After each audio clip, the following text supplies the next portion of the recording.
Puff pastry, what a marvel! Flaky, buttery and endlessly versatile. Just imagine all the incredible things you can make with it. Hot, golden pastry wrapped around tender salmon, sweet and delicate pain au chocolat, or even simple, irresistible puff pastry croissants.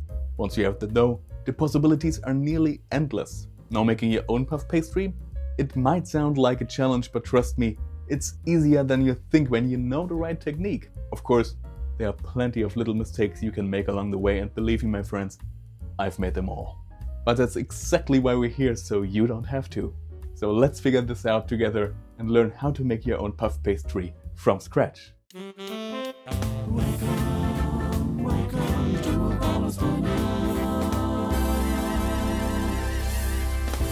Hello my friends and fellow Polonians, welcome back to Paul's Diner. Today we're diving straight into the magic of homemade puff pastry. And if you stick with me till the end, I'll even show you how to turn it into easy flaky puff pastry croissants, customizable with your favorite fillings from cheese and ham to rich melty chocolate. Let's get started! What you'll need for about 500 grams or 1.1 pounds of dough. The needed ingredients for the basic dough are actually very simple. 250 grams or 8.8 ounces of flour, 1 teaspoon of salt, 190 grams or 6.7 ounces of well-cooled butter, this is very important, and 125 milliliters of 4.2 fluid ounces of very cold water, also crucial. So make sure to cool your butter well before starting. It's also a good idea to cut the butter block first. Stand it upright and cut it in half. Cutting the butter into shape first is key, unless you enjoy fighting an uncooperative brick of dairy later on. Otherwise the butter will be too thick. So measure the butter, bring it into shape, and cool it again to ensure even butter distribution later on. The same goes for the water. The colder the water, the better your dough will turn out. Use some ice cubes to cool it down, and then pour it into your measuring cup to have the cold water ready without the risk of melting ice affecting the amount. Before we start, a little extra info on how we will approach our dough today. I'm going to show you the very classical method of making puff pastry by using 6 single folds, or sometimes known as letter folds. This method takes a bit longer than techniques using the double fold, but especially for beginners it's easier to handle because it reduces the risk of the butter breaking while giving you a more classic and finer layer structure. We will start by making our basic dough first. Start by mixing the flour and salt in a bowl. Now use your kitchen machine or a hand blender with dough kneading hooks to start mixing while slowly adding the cold water bit by bit. Mix and knead just until the dough is smooth, about 5 minutes. Avoid over kneading as we want to keep some elasticity without making the dough too tight. For the last steps, it often helps to take the dough out and continue kneading it by hand if you're having trouble getting it really smooth.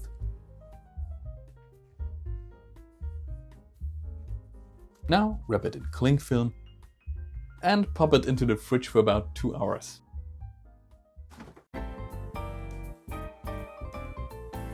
The first 2 hours are over and there are a few more to come. This dough is not hard to make, but it definitely needs time because we need to cool it in several stages.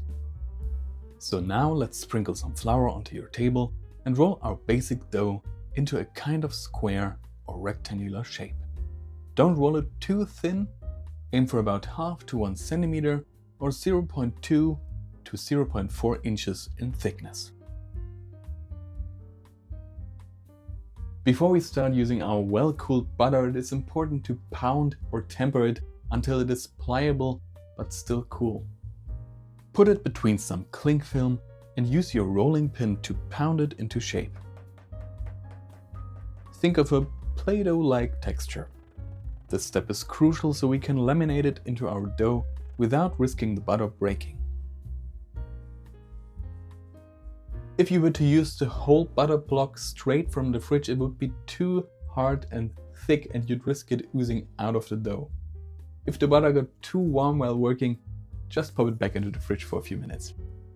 Now place the well-cooled butter block into the middle of the dough and fold one side of the dough directly over the butter. Repeat that step for all the other sides of the dough until your butter is fully covered and you get a little dough package. After encasing the butter, let the dough rest in the fridge for about 15 minutes before starting the first roll. This helps the butter and dough relax, making rolling smoother.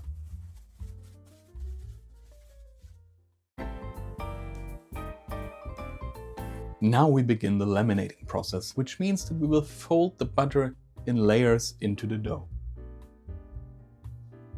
Turn the package around so that the folded side is underneath and the smooth side is on top. Roll it out gently into a longer shape. Be careful not to press too hard to avoid pushing the butter through the dough. Don't roll it too thinly, about a centimeter or 0.4 inches should be fine.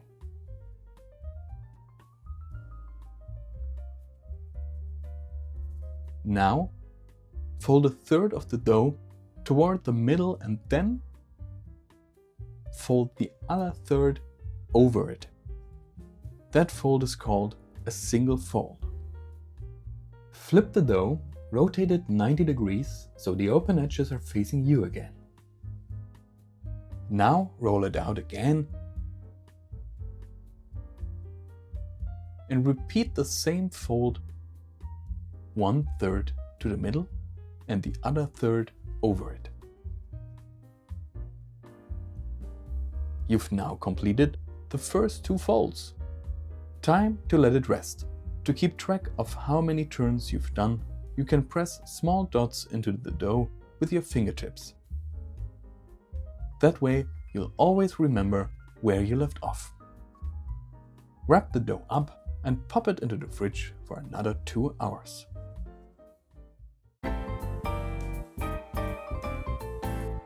Patience is key. Time for the next rounds. Take the dough out and turn it so the open edges face you. Roll it out again, just like before, careful and without too much pressure. Make one single fold, one third to the middle and the other third over it.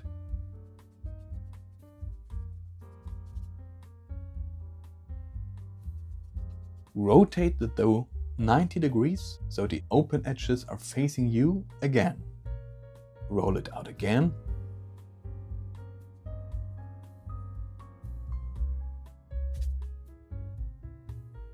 And make another single fold the same way. That brings us to 4 folds in total. Mark your dough with little dots, wrap it back up and put it back into the fridge for another 2 hours.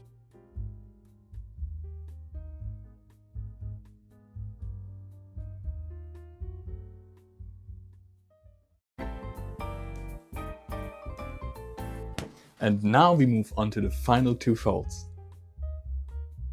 Take the dough out and turn it so the open edges are facing you. Roll it out one last time.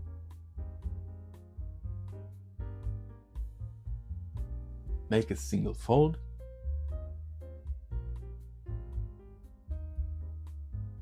Rotate, roll it out again, and make the final fold.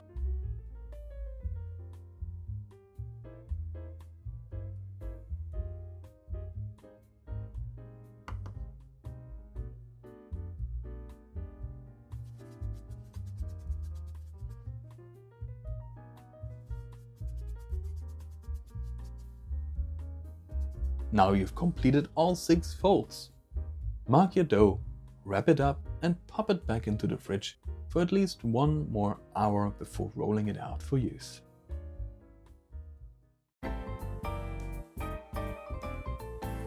At this point we have now completed all 6 folds, ensuring beautifully laminated layers. Your dough is now ready to go. Finely layered, buttery and just waiting to be turned into something delicious. Give yourself a round of applause, or at least a well-earned snack break. You can keep the dough in the fridge for about a week, or if you want to save it for later, it lasts for about 2 months in the freezer. If you plan on freezing it, I'd highly recommend portioning it first, so you only thaw what you actually need, unless you enjoy hacking away at a frozen dough brick at the last minute. And as promised, let's have a quick look at how you can put this dough to good use with some quick puff pastry croissants. Now these aren't the traditional croissants, which are usually made with a similar dough but also include yeast. But hey, we don't discriminate. Croissants are croissants, and croissants are always delicious. So let's make some. Preheat your oven to 190 degrees Celsius or 375 degrees Fahrenheit.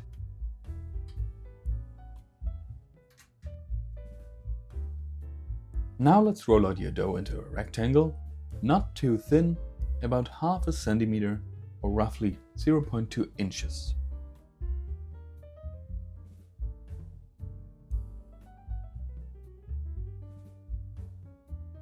Now we trim the edges using a large ruler, your rolling pin or something similar to keep everything nice and even.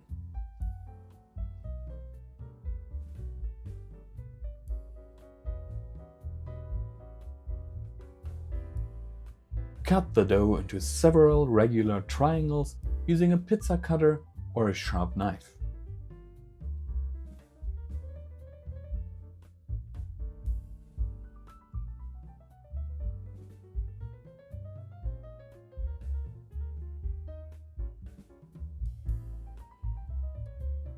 Optional but highly recommended, add a little cheese, ham, chocolate or whatever you like in the middle. Just don't overdo it unless you want a croissant explosion in your oven. You can also leave them plain and they'll still be fantastic. Make a little incision in the wide end and carefully roll the triangles up. But don't stretch the dough too much or roll them too tightly. You want those delicate layers to stay fluffy.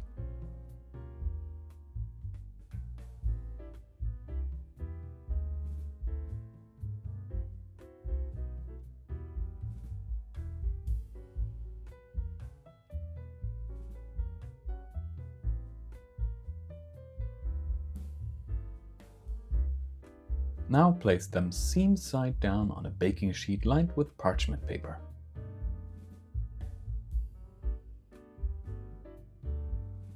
Make an egg wash by beating an egg and brushing it over the croissants. This will give them that beautiful golden shine.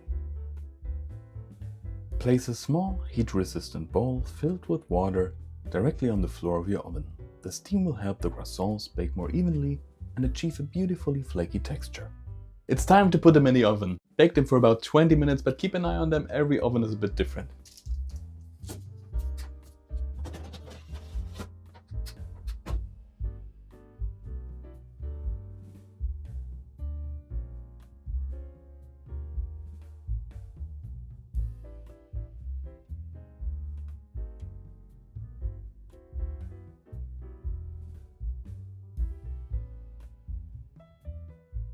Once they've puffed up and turned golden brown, they're ready to be enjoyed.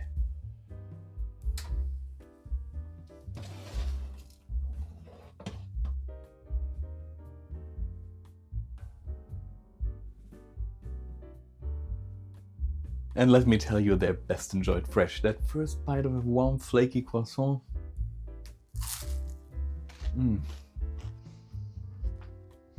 So good.